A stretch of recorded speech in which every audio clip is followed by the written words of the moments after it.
Assalamualaikum warahmatullahi wabarakatuh. Bismillahirrahmanirrahim. Hari ini kita akan menjawab dulu pertanyaan yang sudah masuk ke grup. Pertanyaannya begini: apa yang menyebabkan proses pemulihan itu terlambat? Jadi kita akan jawab ya.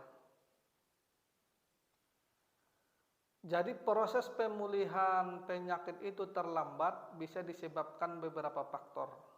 Yang pertama, biasanya bisa disebabkan karena dari faktor pasiennya atau faktor penderitanya yang kaitannya dengan emosi dia ya.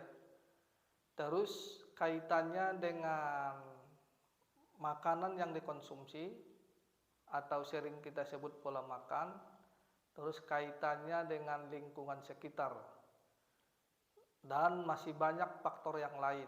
Tapi kita akan bahas dulu secara sederhana ya, yang kaitannya dengan emosi si penderita. Jadi begini, ini kita berbicara berdasarkan pengalaman di lapangan. Kebanyakan pasien-pasien yang kita ketemui di lapangan, ketika pasien itu sudah sakit, dia merasa dia butuh diperhatikan. Itu sih benar, kita memperhatikan dia. Tetapi ketika kita memperhatikannya berlebihan, justru itu yang menyebabkan proses pemulihan itu terlambat. Karena apa? Karena pasien itu kalau sudah sakit, dia merasa itu apa-apa semua dilayani. Makan ya kepengen disuapin, duduk ya kepengen dudukin,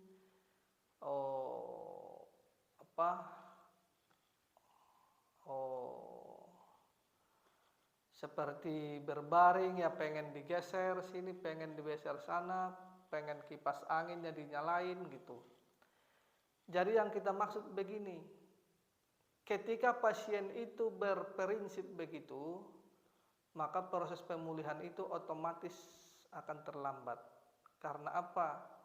Karena kalau kita melihat dari emosi si penderita itu pun, dia tidak sungguh-sungguh untuk pulih. Dia hanya kepengen itu dirawat dan diperhatikan. Contoh, ketika seseorang itu terlalu lama berbaring, tidak bergerak, ya, terlalu lama berbaring tidak bergerak, maka ini nanti akan menyebabkan sirkulasi darah itu akan berjalan dengan pelan. Sirkulasi energi itu juga berjalan dengan pelan. Sirkulasi cairan itu juga nanti berjalan dengan pelan. Sirkulasi kelenjar getah bening itu juga yang ada di dalam tubuh itu juga berjalan dengan pelan. Nah, ketika dia juga minum obat, setelah obat itu sudah masuk ke lambung dan ke usus kecil, maka karena dia jarang gerak atau kurang gerak, maka obat itu biasanya itu sampai ke lambung itu, karena suhu di dalam lambung itu kurang hangat, maka proses pengolahan obat itu juga akan terlambat. Di samping itu juga begini, ketika seseorang itu sudah terkena penyakit, apalagi penyakit-penyakit yang berat ya, contoh seperti kasus stroke, seperti kasus diabetes, dan kasus-kasus hipertensi, dan kasus-kasus yang lain yang berat itu, maka biasanya kemauan hidup itu akan berkurang.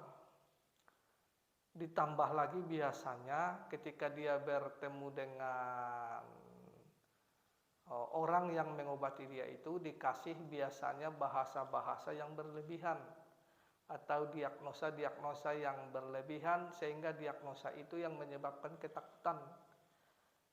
Dan diagnosa yang menakutkan itu akan menyebabkan imunitas itu turun sampai lebih kurang 50%. Jadi begitu. Jadi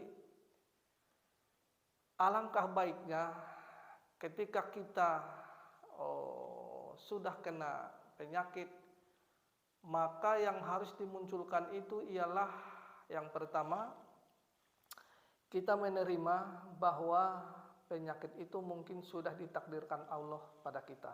Itu yang pertama.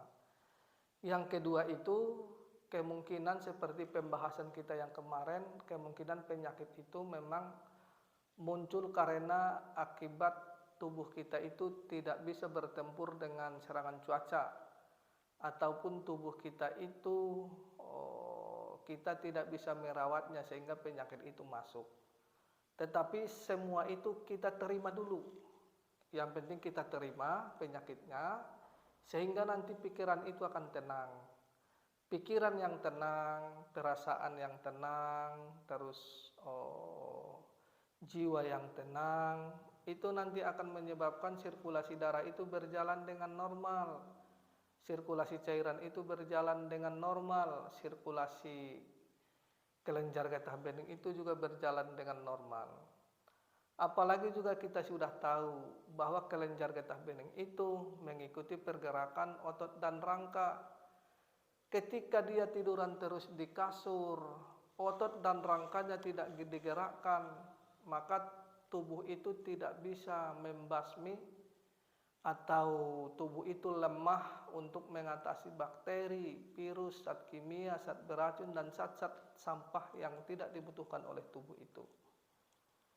Jadi apapun itu kita terima dulu. Setelah kita terima, kita bismillah, berdoa, banyak bersolawat, banyak bersedekah, terus kita berjuang untuk keluar dari masalah itu. Jadi ini hanya gambaran sederhana ya teman-teman semua. Jadi wabillahi taufiq wal hidayah. Assalamualaikum warahmatullahi wabarakatuh.